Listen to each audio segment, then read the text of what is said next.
Welcome to অ্যাসাম software. এই টিউটোরিয়ালে যে বিষয়টি নিয়ে আলোচনা করব তা হলো কিভাবে আপনি আপনার ওয়েব পেজে বা ওয়েবসাইটে আপনি ভিডিও অ্যাড করবেন HTML ট্যাগ দ্বারা, সেই বিষয়টি নিয়ে। তাহলে কোডে চলে যাই। জাস্ট এখানে আমি HTML ফাইল ক্রিয়েট করে রাখছি। HTML ফাইলের নাম হচ্ছে html-video.html। আপনি যে কোনো নাম দিতে পারেন বা .html দিতে হবে।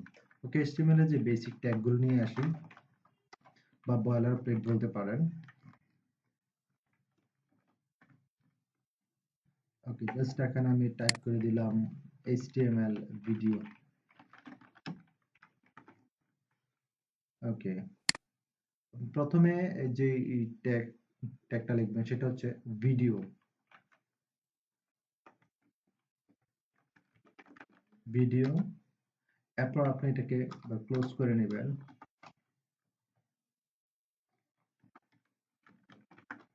ভিডিও, ওকে। এখানে আমি একটা উইডথ দিলাম, এটা হলো অ্যাট্রিবিউট। ওকে, এর আগে আলোচনা করেছি অ্যাট্রিবিউট নিয়ে। জাস্ট উইডথ দিলাম 500। তারপর একটা হাইট দেই, হাইট দিলাম 300। এবার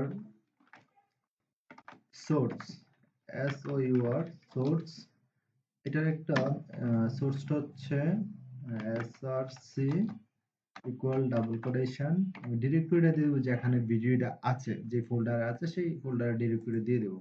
এই যে দেখেন ভিডিও, তারপর হচ্ছে ভিডিওর মধ্যে হচ্ছে ভিডিও ডট mp4। ওকে, আপনি এটা হচ্ছে mp4 এক্সটেনশন ভিডিওর, আপনি ওজিজি ইউজ করতে পারবেন, নো প্রবলেম। ওকে, প্রথমে আমি তাহলে ফোল্ডারের নামটা দেবো ভিডিও স্ল্যাশ, তারপর হচ্ছে ভিডিও ডট mp4। ওকে, এবার কন্ট্রোল আই দিয়ে সেভ করলাম। এখন জাস্ট আমি ডাবল ক্লিক করি, ফাইল কোথায়, HTML ভিডিও, এই যে ফাইল, ডাবল ক্লিক করি। ওকে, আসেনি, জাস্ট আমি এখানে একটা কন্ট্রোল ইউজ করি, কন্ট্রোল কন্ট্রোল আই দিয়ে সেভ করে নিলাম, রিলোড দেই। এই যে দেখেন, এখন আমি এই যে প্লে বাটনে ক্লিক করলে ভিডিওটি চলবে। ওকে, এই যে দেখেন, আমি বেশি চালাইলাম না, কারণ হচ্ছে কপিরাইট ক্লিপ ধরবে ইউটিউব। এরপর আপনি যদি চান যে অটো অটো প্লে হওয়ার জন্য, just auto auto play use করতে পারবেন। ঠিক আছে, অটো প্লে। এরপরে যদি আপনি অটো প্লে দিয়ে আবার মিউট করে দিতে পারেন, সাউন্ড মিউট করার জন্য মিউট, এভাবে করতে পারবেন। তো জাস্ট আমি কন্ট্রোল রাখলাম, কন্ট্রোল কন্ট্রোল দিয়ে সেভ করলাম, রিলোড দিলাম।